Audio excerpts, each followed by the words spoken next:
Yo, yo, yo, yo. What's going on, everyone? Jordan is back. Fantasy Fanatic here to talk about some big NFL news that is going on today from yesterday as well.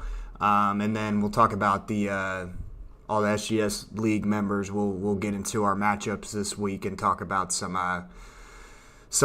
winners and losers and all that from week 4, and then we'll get into everything else. So, try to make this video a little bit quicker than usual. I don't have a lot of time, but I will go ahead and get into some of the news that is breaking in the NFL right now. We do have a couple big topics to talk about. Really, the big first one is the Davante Adams situation. Right now, from what people are saying with Davante Adams, he supposedly is very interested in playing with the Jets, which doesn't seem like a surprise just because of Aaron Rodgers being there. It's going to be very interesting to see if Davante Adams does get dealt before the trade deadline. Definitely a lot of teams that he could go and make a lot better. A lot of teams needing wide receivers too. Chiefs are definitely of interest. Washington's definitely of interest. Jets are of interest. There's a lot of teams out there that would love to have Davante Adams on their team. So I think if he goes anywhere on a better offense, he's automatically a better start overall going into the future just because of his caliber. And then just being on this Raiders offense, which is not looking great to start the season, definitely would be a boost of progression for him going somewhere else. And then also, we do have some Rashee Rice news too. The Rashee Rice news is a little bit interesting. He did have supposedly a cryptic Instagram story today. Basically, it's one of those SpongeBob memes. When people ask me where my strength comes from, the Lord. So very cryptic for sure. There is a chance that his ACL injury is not as serious as people are painting it out to be. It might not be a tear, so we'll kind of keep that monitored. There is still no news reports that have came out yet of his actual injury. I mean, just really what was feared. So, what's up, Augusto? How are you doing today, man? My RBs are Hall, Kamara, Ford, Dobbins. Wide receivers are London, Rice, Neighbors, Godwin, Pittman, Johnson, and Bowers. Would you do London, Deontay Johnson, or Godwin for Tyreek? He only wants one.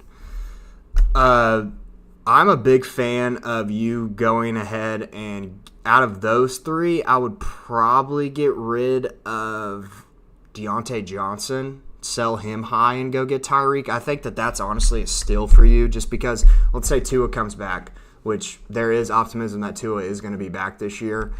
I would definitely go for Tyreek, no doubt, just because obviously he's going to get a boost up in production with Tua being back. So I'd probably go with Deontay and then keep London and Godwin.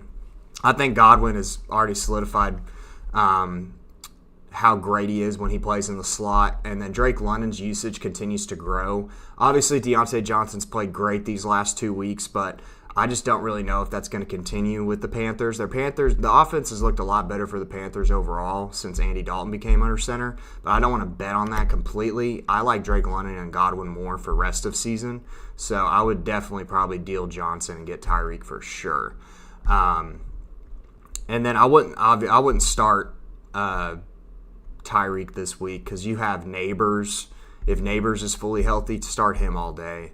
And then hopefully with this Rice news that he could come back sooner than later. So, and also, Augusto, if you're new to the channel, man, please subscribe, like, and if you have any other questions or anything, don't hesitate to ask, man. Anyways, any other news going on? Nothing really major. I mean, there's a couple of wide receivers for the Bucs that are down this week, so that'll definitely boost the production of Godwin and Mike Evans this week, no doubt. And then also Cade Otton might get a little bit more usage this week too if you're needing a tight end for all these bye weeks that are going on, such as the Titans, the Eagles, the Lions, all have bye weeks this week. And I know there's one more team, it's just not coming up to me. All have bye weeks this week, so a lot of big-time players all out this week.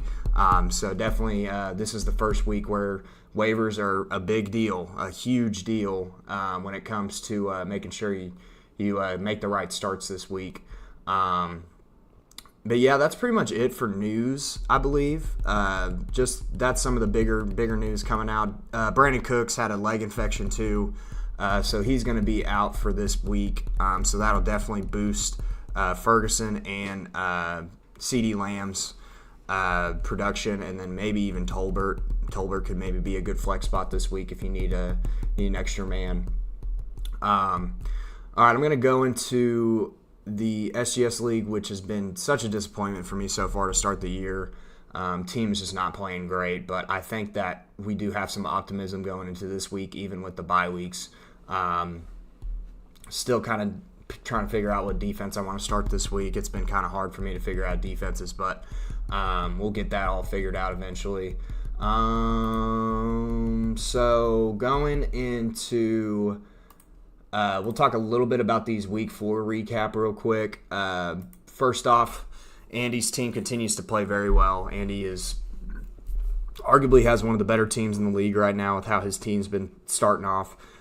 Doing very good with CJ Stroud with a huge week. CJ played very great. Jordan Mason with another big game. CeeDee Lamb with the big game. Godwin. And then Jerome Ford played pretty decent as well. Yeah, huge week for Andy. His team continues to dominate. Easton came down with a loss this week, and I do want to say definitely the Rashee Rice injury was a big loss for him. That didn't help him out whatsoever. And then the Steelers' defense not playing as good as they are up to their expectations was a big unfortunate circumstance too. But I mean, you look at the running backs. The running backs did not play great this week either. Bijan with a down week, Devin Singletary with a down week, Jalen Hurts with a down week as well. So a lot of players that did not meet their projections this week. Nico Collins had a huge monster game. He continues to dominate the league. He's looking like one of the top wide receivers in the league this year. So, but yeah, Andy with the dub. We also got Tuck and Jack. This was a good matchup coming into this week. Jack was desperately needing to win, and he actually got it this week. Big win for Jack. Baker Mayfield goes off. He's continuing to look like a really good start at QB every week with how he's played so far to start this season. Alvin Kamara with a huge week. Ezekiel Elliott, he's kind of turned into an irrelevant running back at this point, so definitely keep that in mind. I know that you still have McCaffrey on IR, and obviously he'll be the guy to start coming back. But yeah, Elliott continues to be disappointing. Mike Evans with a huge week. Roma Dunze didn't have the best week, unfortunately. Kittle with a good week coming back. Cam Akers disappointing being the lead back for Houston. Definitely would probably keep Akers just in case Joe Mixon is out again this week. But there is also a chance that Dameon Pierce comes back too. So I don't know if anyone has Dameon Pierce. If Dameon Pierce is available, maybe go ahead and pick him up. If so, say Joe Mixon does not play. And then obviously Tank Dell being out this week didn't help you either. But doesn't matter. Still got the dub. Tuck's team struggled a little bit this week. Mahomes was a little disappointing. Kyron Williams with another big game. He continues to dominate in this Rams offense with no Puka and no Cooper Kupp. Najee Harris with a okay game. Didn't meet his projection, though. Didn't do the best. Xavier Worthy with a big game, and I really like Xavier Worthy's value going forward if no Rashee Rice for the next few weeks. So I think Xavier Worthy is definitely going to bump up in production. He'll be used a lot more in this offense. Tyler Lockett continues to be not a bad start every week with how he's been playing so far. And then you got Kyle Pitts, Brandon Cooks, that did not do anything, hardly. 49ers defense played great, though. They dominated New England, and then you got a pretty decent usage from your kicker, too. But did not get the dub, unfortunately. It was a close matchup. Jack gets his first win on the year. Dylan and Connor, this was somewhat of a low-scoring matchup right here.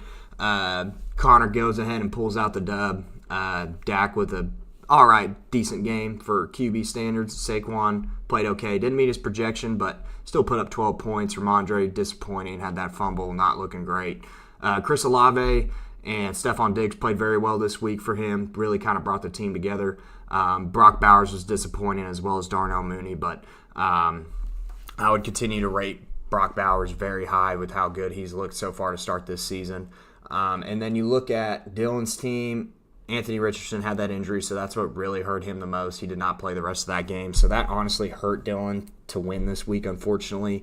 Tajee Spears, Zach Moss had decent games. Amon-Ra St. Brown with a huge game. Ladd McConkey played very well as well. Really just the tight end flex spot kind of hurt you a little bit this week, too.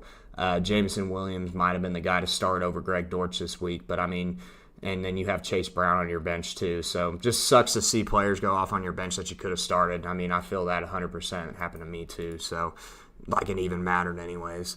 And then you got Chance and Seth.